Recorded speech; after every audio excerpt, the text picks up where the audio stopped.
Hello everyone, welcome back to Piyush Canada. तो यार मैं अपने बैकयार्ड में बैठ के फाइनली वीडियो बना रहा हूँ। आज टाइम मिला है वीडियो बनाने का और एक बहुत ही इंपॉर्टेंट वीडियो आज मैं बनाने वाला हूँ। This is about Canada pre departure checklist. आपके पास जो डॉक्यूमेंट्स की चेकलिस्ट है उसके ऊपर हम गो थ्रू होने वाले हैं। मोर इम्पॉर्टेंटली इसको इस तरीके से बोलेंगे कि डॉक्यूमेंट चेकलिस्ट आपको बहुत जगह मिल जाएगी, ठीक है। इंटरनेट पे मिल जाएगी, कहीं ना कहीं ग्रुप्स में शेयर होती है। It's not about that. More importantly मैं आपको हर डॉक्यूमेंट के साथ जो मेरा क्या एक्सपीरियंस था, लाइक किस एयरपोर्ट पे कौन सा डॉक्यूमेंट ज़्यादा मांगा गया, उसके बाद किस डॉक्यूमेंट पे आपको बहुत ज़्यादा स्ट्रेस देना है कि मतलब ये डॉक्यूमेंट तो चाहिए ही चाहिए, ठीक है। इस तरीके से इस बारे में हम आज डिस्कशन करने वाले हैं। तो यार बिना कोई टाइम वेस्ट के सबसे पहले स्टार्ट करते हैं। पासपोर्ट रख लेना, उसके बाद एयर टिकट्स की पूरी फुल रिसीट रख लेना, ठीक है। एयर टिकट सिर्फ PNR के साथ नहीं, उसके साथ उसका पेमेंट जो आपने करी है उसका भी आप, या फिर अगर आपने खुद करी है तो पेमेंट, नहीं तो अगर आपने एजेंट के थ्रू कराई है तो उससे प्रॉपर GST टैक्स बिल की कॉपी उसके साथ रख लेना।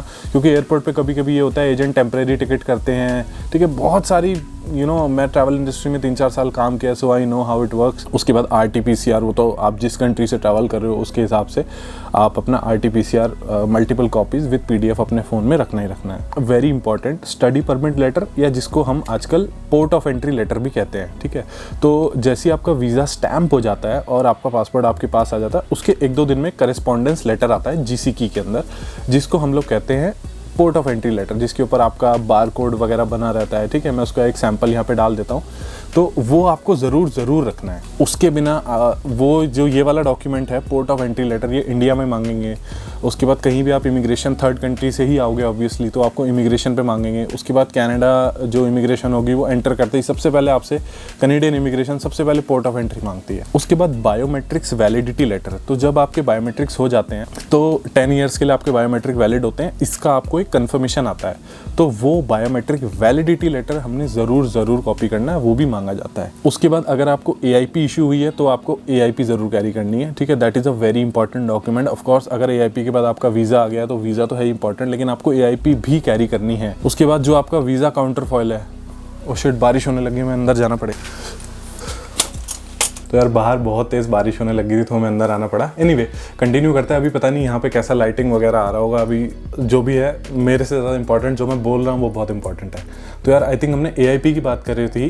AIP हमें ज़रूर कैरी करना है। AIP is very important and हो सकता है मांगा जाए। उसके बाद जो आपका वीज़ा काउंटर फॉइल है, काउंटर फॉइल इज जो आपका वीज़ा प्रिंट होकर आता है, उसके आप मल्टीपल कलर्ड कॉपीज रख लेना, बहुत जगह मांगा जाता है। उसके बाद अराइव कैन का जो स्क्रीनशॉट है वो आप रख लेना। सिंस इनडायरेक्ट रूट से हम ट्रैवल कर रहे हैं तो अराइव कैन हम इंडिया में तो भर नहीं पाएंगे, जिस भी कंट्री से हम थर्ड में निकलेंगे वहाँ से। तो अराइव कैन का ऐसा प्रिंट का आपको कोई ज़रूरत नहीं है, बट अगर हो पाए तो प्रिंट करवा लेना, राइट। नहीं तो आपके पास अराइव कैन का ईमेल आता है, बस वो ईमेल में जो कोड आता है वो आप दिखा देंगे इमिग्रेशन ऑफिसर को, तो दैट इज़ गुड इनफ। मेरे पास ऑप्शन था मस्कट में, तो मैंने अराइव कैन का प्रिंट आउट निकलवा लिया था एंड आई थिंक 2 या 3 प्रिंट आउट मैंने 600 रुपये के निकलवाए थे मस्कट में एयरटेल से, मुझे अभी भी याद है। उसके बाद LOA। यार LOA अगर आपने डेफर किया है तो अपना पुराना वाला LOA, अगर आपने डेफर नहीं किया है तो जो भी आपका करंट LOA है उसको आपको ज़रूर कैरी करना है, वो बहुत जगह मांगा जाता है। तो 2 LOA होते हैं। एक होता है जो फीस भरने से पहले होता है, दैट इज़ कंडीशनल एक्सेप्टेंस, या फिर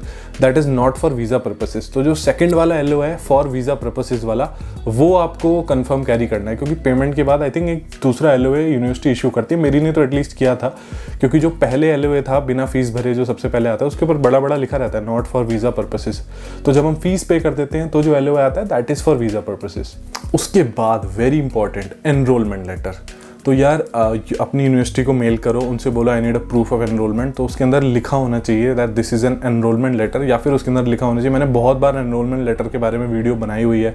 PPR अगर आपको जल्दी लानी है तो उसमें भी आप एनरोलमेंट लेटर अटैच कर सकते हो। तो एनरोलमेंट लेटर तो बहुत important, that is your lifeline when you are travelling through an indirect route. तो यार enrolment letter is extremely mandatory, और एनरोलमेंट लेटर के पीछे होना चाहिए आपका टाइम टेबल। तो टाइम टेबल इज जिसके अंदर आपकी क्लासेस मेंशन्ड हो, टाइम मेंशन्ड हो, क्लासेस किस डेट को शुरू है किस डेट को खत्म है, सब्जेक्ट्स एनरोल्ड है, वो बहुत क्लियरली मेंशन्ड होना चाहिए। And more importantly time table के ऊपर आपका नाम लिखा होना चाहिए। ऐसा नहीं आपने कहीं से भी किसी टाइम टेबल का क्रॉप करके डाल दिया, नहीं। Every timetable is unique to every student. किसी और ने 4 अलग सब्जेक्ट लिए होंगे, आपने अलग लिए, तो इसीलिए यूनिवर्सिटी का जो पोर्टल है उससे आप पूरा पेज ही प्रिंट कर लो। तो मैंने जो मेरी लिस्ट है उसके अंदर मैंने लिखा हुआ है कि टाइम टेबल तो है ही, टाइम टेबल को लोग कुछ लोग स्केड्यूल ऑफ क्लासेस भी कहते हैं, ठीक है। उसके साथ ही साथ आपको जो आपके यूनिवर्सिटी या कॉलेज का जो पोर्टल है उसका जो लॉगिन क्रेडेंशियल्स है वो भी आपको याद रखने, अपने टॉप ऑफ द हेड रखने, या फिर कहीं पे लिख के रख लो, ठीक है, अपने मोबाइल के नोट्स में। तो जस्ट इन केस वो आपको लॉगिन करने के लिए बोले, बहुत बार बहुत ऐसा केस होता है, देयर लाइक नो ये प्रिंट आउट नहीं चलेगा, जस्ट शो मी अ लॉगिन। वो आपको वाईफाई पासवर्ड देंगे, बोलेंगे लॉगिन करके दिखाओ। तो यार this is also the case, I think Cairo में ये हो भी रहा था कि ऐसे दिखाना पड़ रहा था। एक और चीज़ जो आपके इनडायरेक्ट रूट के डॉक्यूमेंट्स को थोड़ा हेल्प कर सकती है, दैट इज़ अगर आपने 1 सेमेस्टर 2 सेमेस्टर इंडिया में कंप्लीट कर लिया है तो आप उस सेमेस्टर की ट्रांसक्रिप्ट, अनऑफिशियल ट्रांसक्रिप्ट होगी ऑफ कोर्स, ट्रांसक्रिप्ट या स्टेटमेंट ऑफ मार्क्स जो भी है यूनिवर्सिटी की साइट पे आपको दिख रहा होगा आपके किस में कितने मार्क्स आए, तो उस स्टेटमेंट ऑफ मार्क्स को भी आप उसके साथ अपने टाइम टेबल और एनरोलमेंट लेटर के साथ लगा सकते हो। बहुत हेल्प मिलेगी आपके डॉक्यूमेंट्स में, right, to prove that you are a genuine student. यही है ना इनडायरेक्ट रूट में कोई भी आपको ऑफिसर परेशान करता है, कोई इमिग्रेशन आपको जाने नहीं देती, मैक्सिमम रीजन ये होता है that you can not prove that you are a genuine student. So this is a good way to prove that you are a genuine student कि आप स्टेटमेंट ऑफ मार्क्स जो सेमेस्टर आपने India में कर लिया ऑनलाइन उसको attach कर लो। मैंने अटैच करी थी। उसके बाद ट्रैवल सपोर्ट लेटर मैंडेटरी नहीं है, गुड टू हैव है, बहुत बढ़िया, नहीं है कोई दिक्कत नहीं। उसके बाद जीआईसी सर्टिफिकेट। अभी जीआईसी जमा करने के बाद एक पीडीएफ आता है, वो तो होता है जीआईसी सर्टिफिकेट। एक ना स्कॉशिया बैंक से वेलकम लेटर भी आता है, तो मैंने तो उसको भी अटैच कर लिया था। जब आप अकाउंट ओपन करते हो तो वेलकम लेटर आता है। All that is not important, important is GIC certificate, very important, तो उसको आपने लेके जाना है। उसके बाद very important is fee payment receipt. तो यार ऑफकोर्स आपने फीस पे करी होगी ऑनलाइन, नेट बैंकिंग या जैसे भी आपने पे करी है उसकी प्रॉपर रिसीट, पे माई ट्यूशन, फ्लाई वायर या जैसे भी आपने करी है उसका प्रॉपर रिसीट जिस पे आपका नाम हो या फिर जिसने फ़ी पे करी उसका नाम हो, यूनिवर्सिटी का नाम हो, आपका स्टूडेंट आईडी लिखा हो, ऐसा प्रॉपर फ़ी रिसीट आपने इसको रखना है। उसके बाद आपका मेडिकल एक्नॉलेजमेंट। जब आप मेडिकल कराने जाते हो तो आपको एक पेपर मिलता है जिसके अंदर आपका यूसीआई नंबर और पूरा रहता है कि आपने मेडिकल करवाया है एक्चुअली में, तो उसका एक कॉपी आपको ज़रूर रखना है। क्योंकि आजकल अगर आप मेडिकल अपडेट करवा रहे हो, क्योंकि अगर साल से ऊपर आपको इंडिया में पढ़ते हुए अगर मेडिकल अपडेट कराने की ज़रूरत पड़ रही है तो वो दोनों मेडिकल की जो रिसीट है वो आपको रखनी है। उसके बाद वेरी इंपॉर्टेंटली आइल्स टीआरएफ, ये तो कोई मिस कर ही नहीं सकता। आपने आइल्स दिया है या आपने पीटी दिया है, जो भी है उसका प्रॉपर जो रिपोर्ट जो होता है वो आपको लेके जाना है। आपके 10th और 12th के डॉक्यूमेंट्स ये भी आपको लेके जाने हैं, क्योंकि इन डॉक्यूमेंट्स को आपने वीज़ा फाइल करते हुए यूज़ किया ही होगा। अभी थोड़ा साइड वाले डॉक्यूमेंट्स पे आ जाते हैं। ये है ट्रैवल इंश्योरेंस और हेल्थ इंश्योरेंस। तो यार हेल्थ इंश्योरेंस तो ऐसा रहता है कि मोस्टली कॉलेज और यूनिवर्सिटी की फ़ी में इंक्लूडेड रहता है। मेरा ऐसा था कि मेरी फ़ी में इंक्लूडेड है कि जिस दिन भी मैं कनाडा में लैंड होता हूँ उससे लेकर 3 महीने तक, सिर्फ 3 महीने तक मेरा कॉलेज की फ़ी में मेरा हेल्थ इंश्योरेंस इंक्लूड है। वो एक बहुत इंपॉर्टेंट है, उसका आप यूनिवर्सिटी से इंक्वायर कर लो that is it included in the fee. जो भी एक मेल डाल दो वो आपको रिस्पॉन्स कर देंगे। More importantly travel insurance, policy बाजार पे जाओ, 1000 रुपये तक का आपको बढ़िया ट्रैवल इंश्योरेंस मिल जाएगा, ठीक है, वो आपको लेना है ट्रैवल इंश्योरेंस इसके साथ और कॉपी करा के रखनी है। आई नो अ फ्रेंड जिसको दिल्ली एयरपोर्ट पे बोर्डिंग मना कर दी थी if you don't have a travel insurance. उसने on the spot Delhi airport पे ट्रैवल इंश्योरेंस परचेज़ किया, कहीं से कैसे पता नहीं, उसने दिल्ली एयरपोर्ट पे प्रिंट आउट कराया एंड उसके बाद वो लोग आगे गए। अगर आपने फॉरेक्स खरीदी है तो यार फॉरेक्स कार्ड या कैश जो भी लिया है उसका रिसीट, उसका बिल बहुत ज़रूरी है। बिना बिल के अगर आप कैनेडियन कैश लेके जा रहे हो that is also a problem. छोटा अमाउंट ही होगा ऑफकोर्स, 10,000 से ऊपर तो आपको डिक्लेयर करना पड़ता है, लेकिन अगर कम भी है तो भी आपको उसकी रिसीट आपके साथ में होनी चाहिए कि आपने जो कैश है वो लेजिटिमेट सोर्स से खरीदा है। एक और बहुत इंपॉर्टेंट चीज़ मैंने शायद मिस कर दी, अगर आपका इंस्टीट्यूशन DLI अप्रूव्ड है और कोविड रेडीनेस प्लान भी उसका अप्रूव्ड है तो यार उस लिस्ट का एक स्क्रीनशॉट लेके अपने इंस्टीट्यूट को आप हाईलाइट करके या पेन से उस पर एक मार्क लगा के उस पूरी लिस्ट का एक स्क्रीनशॉट आप प्रिंट करके ज़रूर ले जाना, राइट, कि आपका इंस्टीट्यूट ऑफ कोर्स अगर कोई बड़ा कॉलेज है जो भी जिसमें बहुत सारे स्टूडेंट्स आते हैं तो उसमें आपको ऐसी दिक्कत नहीं आएगी। बट अगर कुछ ऐसा है, अभी जैसे मैं आपको एग्जांपल बताता हूँ, मेरी इमिग्रेशन टोरंटो में हुई थी, मेरा कॉलेज वैंकूवर के पास है, तो जो टोरंटो का जो भी वहाँ पे ऑफिसर थी उनको नहीं पता था that Thomson Rivers University. So she asked me के Thomson Rivers where is the university, तो मैंने बताया it's in British Columbia. She like okay, मतलब उन्होंने ज़्यादा ध्यान नहीं दिया but of course they can ask, so you should carry that. उसके बाद यार जो भी डॉक्यूमेंट्स आपने वीज़ा फाइल करते हुए लगाए थे अपने एजेंट से बात करो।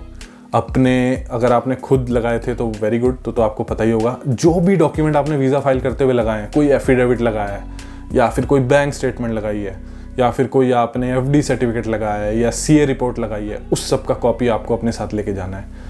क्या पता कोई क्या मांग ले, ठीक है, कोई भी रिस्क हमने नहीं लेना। एक पेपर ही तो है ना यार, जो डॉक्यूमेंट आपके हैं दैट बिलोंग्स टू यू, वो आपने ज़रूर लेके जाने हैं। जैसे मेरी फाइल में मैंने एक एफिडेविट लगाया था स्टेटिंग समथिंग समथिंग, तो उसका मैं ओरिजिनल कैरी करा था अपने साथ कि जस्ट इन केस कोई मांग ले, कोई वीज़ा ऑफिसर मांग ले। बैकग्राउंड नॉइज़ बहुत आ रही है, मेरा जो फ्लैटमेट है he is taking a shower. So जितने डॉक्यूमेंट वीज़ा अप्लाई करते हुए लिए थे वो आपने रख लिए। अभी एक छोटी सी चीज़, पासपोर्ट साइज़ फ़ोटोग्राफ ऐसे ही मैंने रख ली थी, यू नेवर नो कब कहाँ क्या फॉर्म भरना पड़ जाए। सो पासपोर्ट साइज़ फ़ोटोग्राफ आप रख लेना। By no means this list is perfect. Okay, अभी इसके अंदर क्या एडिशन हो सकता है? आप इनडायरेक्ट रूट से ट्रैवल कर रहे हो, ठीक है, RT-PCR की कॉपीज़, जो आपकी वहाँ पे बुकिंग्स है उसकी मल्टीपल कॉपीज़, तो कुछ जो ऑब्वियस चीज़ें हैं वो ऑफ कोर्स मैंने इसके अंदर इंक्लूड नहीं करी हैं। लेकिन अगर कुछ मिस हो गया है तो आप प्लीज़ कमेंट्स में डालो, जो मैं अपना एक कमेंट पिन कर दूंगा।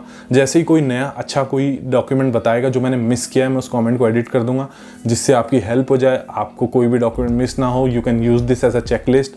मैं PDF ड्राइव का लिंक इस वीडियो के डिस्क्रिप्शन में और कमेंट में भी पिन कर दूंगा, जिससे आपको ढूंढने में आसानी हो जाए। ये लिस्ट जो है वो मेरी डाउनलोड करने में आपको आसानी हो जाए। इसी लिस्ट से मैंने अपने डॉक्यूमेंट बनाए थे। मैंने टोटल 3 कॉपीज़ बनाई थी। ऑफ कोर्स 2 मैंने अपने हाथ में रखी थी, एक मैंने अपने, although it is not recommended कि आप चेक इन लगेज में डालो, लेकिन फिर भी मैंने एक कॉपी चेक इन लगेज में डाल दी थी, जस्ट इन केस मेरे हाथ वाली खो जाए, जो मेरे केबिन बैगेज में वो खो जाए, तो एटलीस्ट एक मैं बोलूँ कि मेरे लगेज में मेरे डॉक्यूमेंट्स है, ठीक है। तो वैसे चेक इन लगेज में आपने कोई डॉक्यूमेंट नहीं रखने हैं, although document should be in your hand, but मैंने 3 कॉपीज़ कराई थी, जिसमें से एक मैंने चेक इन में डाल दी थी और 2 मैं अपने साथ कैरी कर रहा था। आई थिंक मैंने बता दिया कि जो आपके होटल बुकिंग्स हैं, एयरलाइन टिकट बुकिंग्स है, उसकी मल्टीपल कॉपीज़ तो आपने रखनी है। सो यार, वीडियो देखने के लिए thank you so much. Questions हैं कमेंट्स में डालो। इंडिया में था तो मैं सारे कमेंट्स का रिप्लाई कर रहा था। अभी यहाँ पे आके मेरा स्केड्यूल ऐसा हो गया है, 11 घंटे 12 घंटे इतना मैं जॉब कर रहा हूँ, ठीक है। एंड क्योंकि जब तक मेरा ब्रेक है मैं तभी तक अनलिमिटेड जॉब कर सकता हूँ। ब्रेक खत्म होने के बाद सिर्फ 20 आवर्स की लिमिट पे मैं आ जाऊँगा। सो इतना टाइम नहीं मिल पा रहा है जितना मेरे पास इंडिया में था। जितने मैं कमेंट्स, मैं ऑन द वे होता हूँ, बस में होता हूँ या घर आ रहा होता हूँ, ठीक है, तब मैं रिप्लाई कर देता हूँ। तो प्लान मेरा ये है कि जैसे ही मेरे 10,000 सब्सक्राइबर्स हिट होंगे तो मैं ऐसा स्केड्यूल बनाऊंगा कि मैं महीने में 2 बार एटलीस्ट लाइव आके सबके लाइव डाउट्स, किसी का कुछ भी क्वेश्चन है, किसी को कनाडा लाइफस्टाइल के बारे में क्वेश्चन है, वीज़ा रिलेटेड आई थिंक मेरे पास ज़्यादा इन्फॉर्मेशन होगी आपको हेल्प करने के लिए, तो उसके रिगार्डिंग।